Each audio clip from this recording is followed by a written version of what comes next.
universo mecánico y más allá. Las ecuaciones de Maxwell.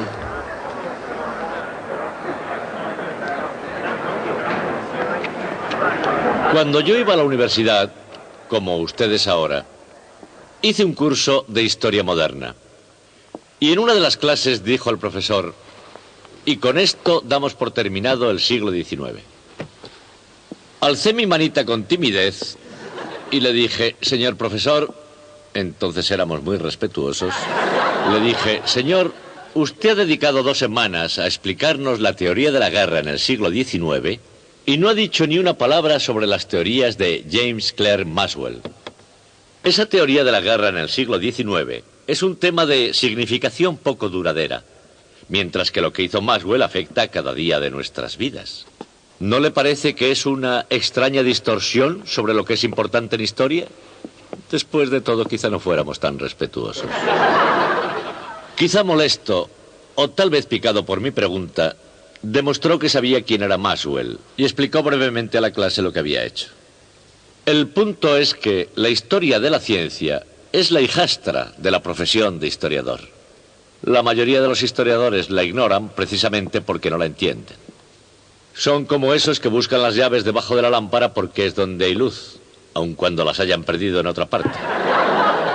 Bien, les diré lo que voy a hacer yo. No les voy a decir ni una sola palabra sobre la teoría de la guerra en el siglo XIX. Lo que voy a hacer es hablarles sobre las bellas teorías de James Clerk Maxwell.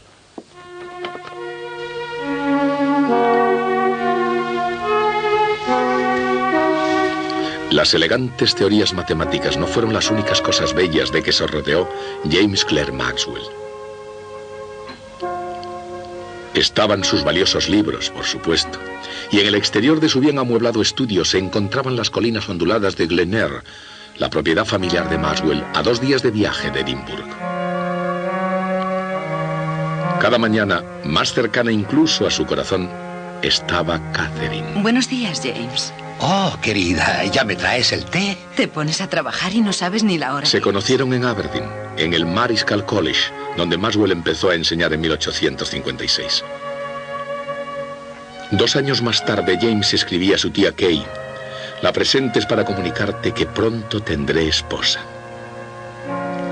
Predijo que su nueva novia, con toda seguridad, no me parará las matemáticas. Y como ya era característico en todas las predicciones científicas de Maxwell, esta fue igualmente exacta.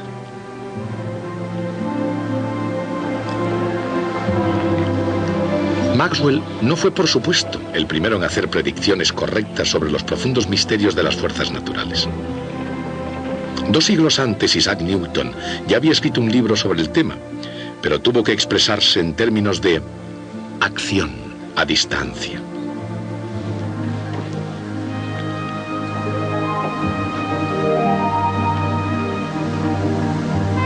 Esa idea llegó a aplicarse no solo a la gravedad, sino también a la electricidad y al magnetismo.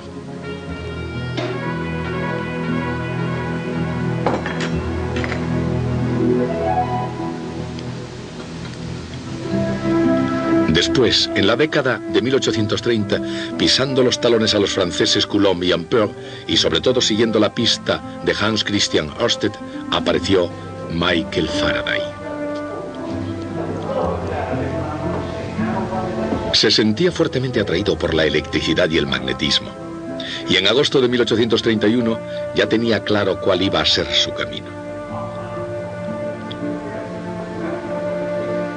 Faraday, tomando las cosas donde Ørsted las había dejado, confirmó que una corriente eléctrica puede producir un campo magnético. Y yendo más lejos todavía, demostró también que un flujo magnético variable puede crear una corriente eléctrica.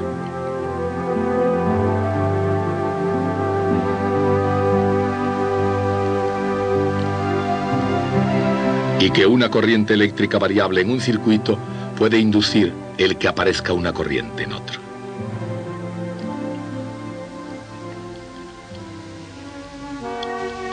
¿Este, James? Sí, ese, el libro de Faraday. Después de eso, y especialmente a la luz de descubrimientos similares del americano Joseph Henry, el principio de inducción en la naturaleza de la electricidad y del magnetismo estaba ahí porque el mundo científico pudiese contemplarlo. Y ciertamente en el interior de la casa de Maxwell, el libro de Faraday, Investigaciones experimentales en electricidad, era considerado como el texto definitivo.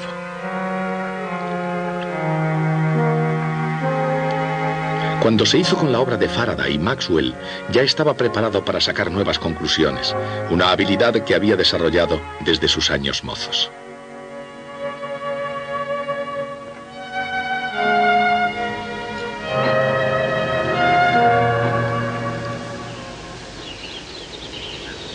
Cuando era estudiante en Cambridge, el profesor de matemáticas de Maxwell hizo la siguiente observación: parece imposible que él piense algo incorrecto en temas de física. Poco después, siendo estudiante graduado, escribió un artículo con el que la comunidad científica tuvo que estar de acuerdo. Su título era Sobre las líneas de fuerza de Faraday. Y con la preparación de esa obra, James Clerk Maxwell había hecho sus deberes para casa. En la primavera de 1846, Michael Faraday había redactado un artículo con el título Consideraciones sobre las vibraciones en los rayos. En esa profética publicación especulaba que la luz era un tipo de vibración en las líneas de fuerza. Sabemos que las líneas de fuerza, escribía, conectan partículas y también masas de materia. En otras palabras, en la imaginación de Faraday, las cargas eléctricas estaban ligadas por líneas de fuerza en el espacio vacío. Sin embargo, aun cuando su idea era fácil de ver con el ojo de la imaginación, introducía una fascinante cuestión científica. ¿Una carga vibrando haría vibrar también a las líneas de fuerza? En este punto, Faraday debió haber imaginado que cada línea se comportaría como si fuera una hilera de osciladores mecánicos unidos.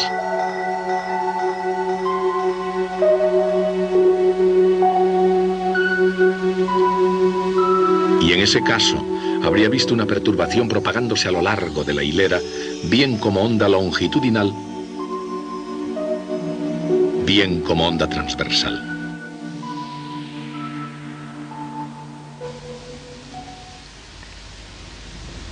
Independientemente de la forma que puedan haber tomado esas vibraciones en su imaginación, lo importante estaba en el hecho de que Faraday las había visto.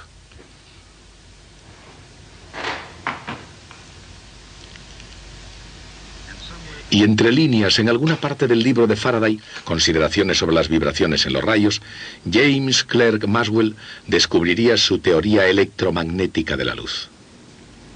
Sin embargo, antes de poder leer lo escrito por Faraday para posteriormente refinarlo y pulirlo con sus elegantes matemáticas, Maxwell tuvo que descifrar una pista decisiva.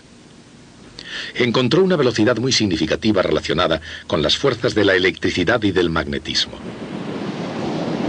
Cada onda tiene una velocidad característica que depende de lo que la hace viajar.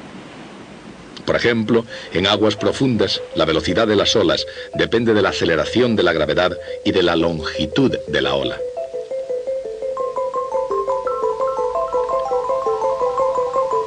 En el aire, la velocidad del sonido depende de la presión del aire, así como de la densidad del medio.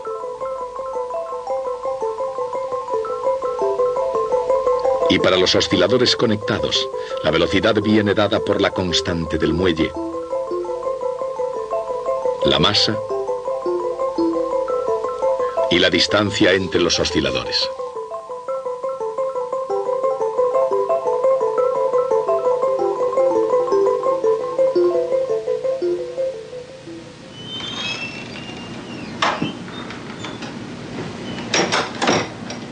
Había llegado el momento en que Maxwell se sentara a determinar la velocidad de las ondas en las líneas de fuerza de Faraday.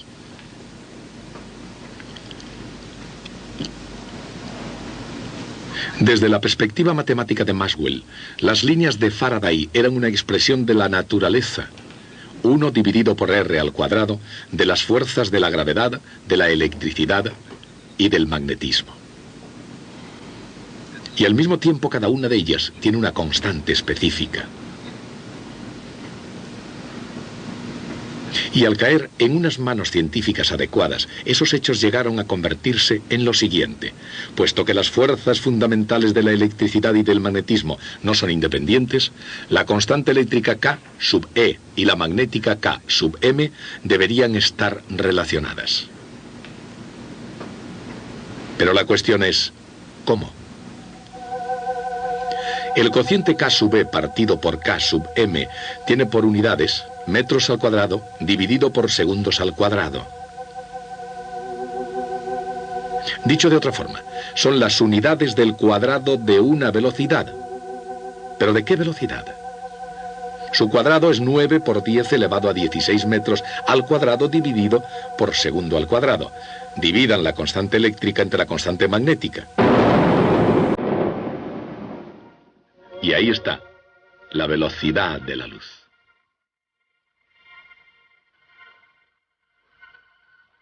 Fue un descubrimiento asombroso.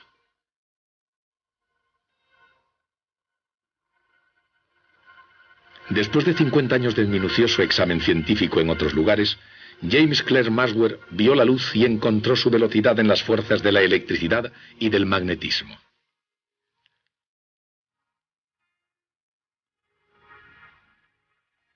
Pero no eran solo las fuerzas fundamentales lo que ocupaban la mente de Maxwell.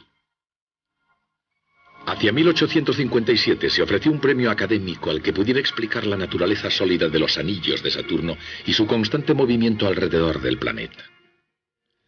La respuesta de Maxwell dio en el clavo. Maxwell escribió: la única estructura que podía explicar tal estabilidad era que estuviesen constituidos por un enjambre de partículas desconectadas. El trabajo de Maxwell no solo ganó el premio de Cambridge, ganó además el elogio de toda la comunidad científica. Sir George Airy, astrónomo de la Casa Real Británica, lo calificó como una aplicación notabilísima de las matemáticas. Quizás, porque una buena acción merece una recompensa, Maxwell puso sus ojos enseguida en otras partículas, además de las de los anillos de Saturno. Desarrolló una teoría cinética de los gases según la cual las moléculas de gas son pequeñas partículas elásticas que chocan unas con otras al moverse a diferentes velocidades.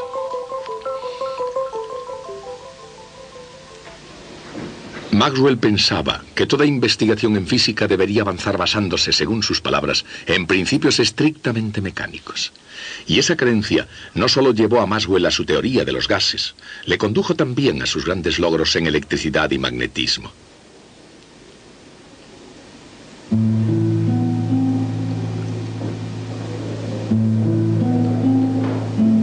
Para continuar su investigación, el matrimonio Maxwell se trasladó a Kensington, en Londres, en el año 1860.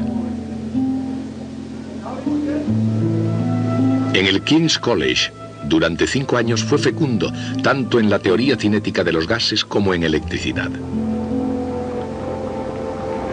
Y aquí, en la Royal Institution de Londres, Maxwell conoció finalmente a Faraday. Faraday, como recordarán, había visto la electricidad en términos mecánicos, no solamente como una idea que estaba en armonía con la acción a distancia de Newton, sino como algo de líneas físicas, una estructura sólida de fuerzas que irradiaba a través del espacio.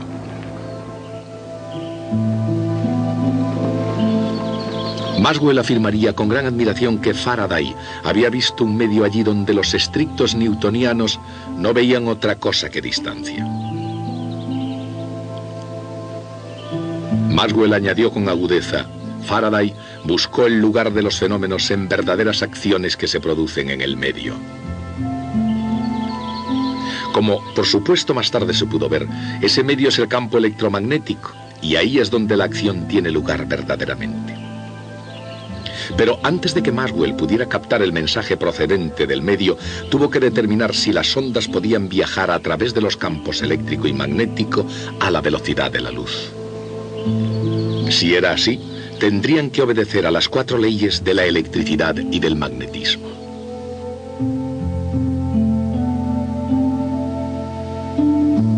El flujo eléctrico a través de cualquier superficie cerrada es igual a 4pi por K sub B multiplicado por Q. O Q dividido por epsilon sub 0, donde Q es la carga total encerrada por la superficie.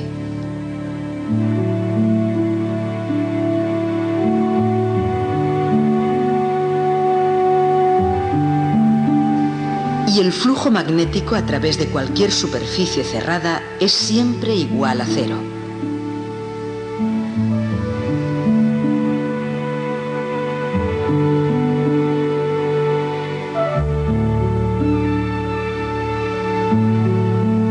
Estas son las leyes de Gauss de la electricidad y del magnetismo.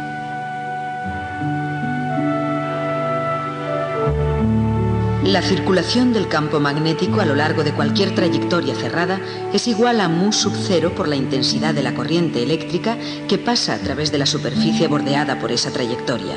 Esta es la ley de Ampère. La circulación del campo eléctrico a lo largo de cualquier trayectoria cerrada es igual a menos el ritmo de cambio del flujo magnético a través de la superficie bordeada por esa trayectoria. Esta es la ley de Faraday de la inducción electromagnética. Supongamos, por tanto, que puede haber una onda en la intensidad del campo eléctrico. Esta es una onda transversal plana y viaja, por supuesto, a la velocidad de la luz. Pero consideremos el campo en cualquier instante. Como está dirigido hacia arriba en una región y hacia abajo en otra próxima, tiene una circulación según una trayectoria como esta.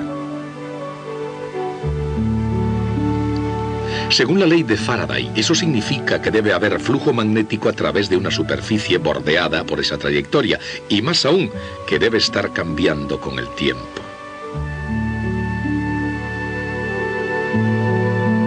Y eso solo puede significar una cosa, que a una onda eléctrica le acompaña siempre una magnética allá donde vaya.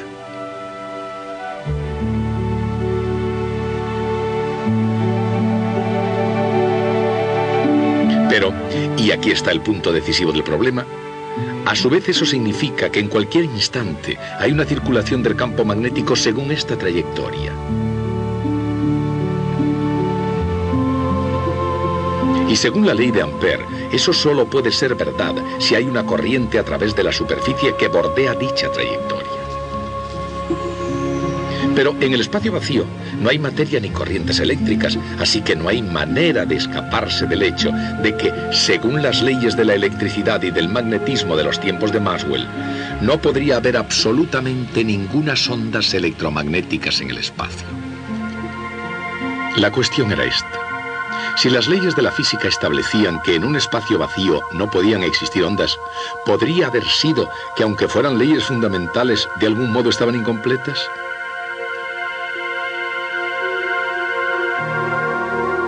Maxwell se dedicó a examinar las leyes fundamentales de su época y obtuvo un gran triunfo al encontrar la pieza que faltaba. Y lo consiguió observando un aparato sencillo y completamente convencional, un condensador.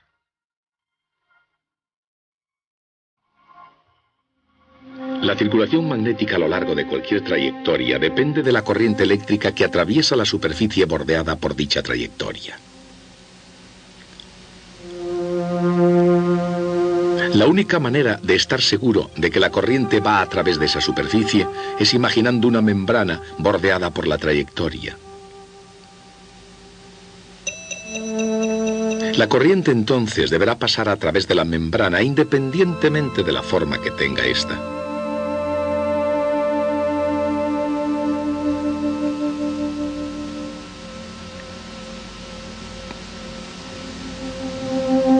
Pero esto ya no es cierto si la corriente va a un condensador. Entonces, aun cuando hay una corriente que circula, no puede haber ninguna a través de la membrana. Si eso es así, ¿a qué es igual la circulación magnética? Buscando una respuesta a esa pregunta, tomó una página del libro de Faraday.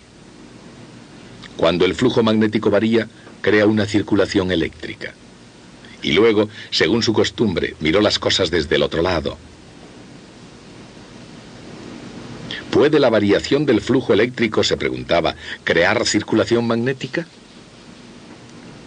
La respuesta prometía una solución al problema del condensador.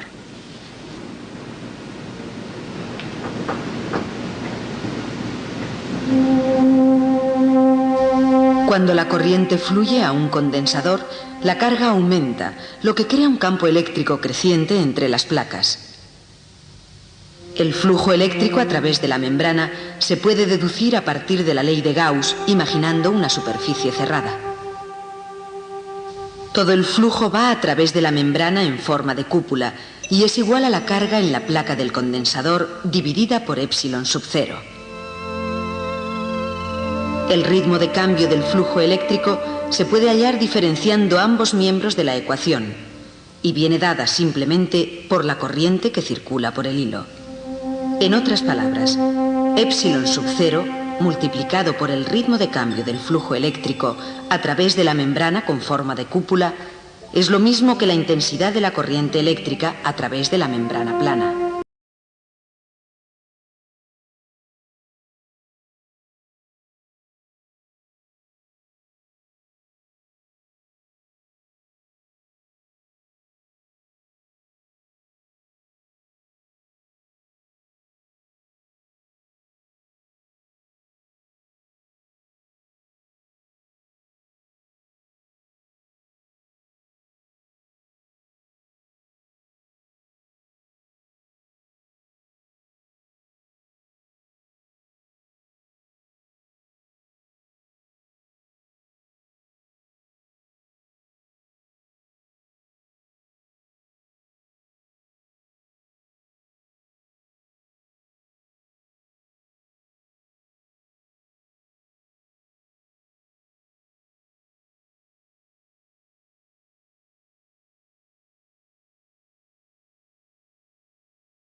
La raza humana pudo producir durante el siglo XIX, y eso combinado con su espléndida educación de Cambridge hizo posible que pudiera lograr todo lo que se proponía. No les he dicho nada de su sentido del humor, aunque en una ocasión hace bastante tiempo les leí uno de sus poemas cómicos sobre la compañía telegráfica del Atlántico. Hoy me gustaría leerles un trocito de otro de sus divertidos versos. El poema está en este libro, que es muy antiguo, pero de mucho valor. No quisiera manosearlo demasiado, así que arrancaré las hojas. Así estoy más cómodo. Este es un problema para casa. La primera estrofa es el enunciado del problema. Una inextensible cadena pesada, en horizontal y liso plano colocada. Dada una fuerza aplicada en A, buscad inicial movimiento en K. Se refiere a que hay una cadena sobre una mesa como esta y que alguien tira de ella por un extremo. La pregunta es, ¿cómo empieza a moverse el otro extremo? Este es un ejemplo típico de problema extremadamente difícil e inútil por completo que los estudiantes de Cambridge deben tradicionalmente resolver. Bien, después de plantear el problema, enseña detalladamente cómo se resuelve. Así que les diré lo que me gustaría. Me gustaría que esta noche resuelvan los problemas que tienen para casa, que luego los versifiquen y me los traigan aquí el próximo día. Hasta entonces.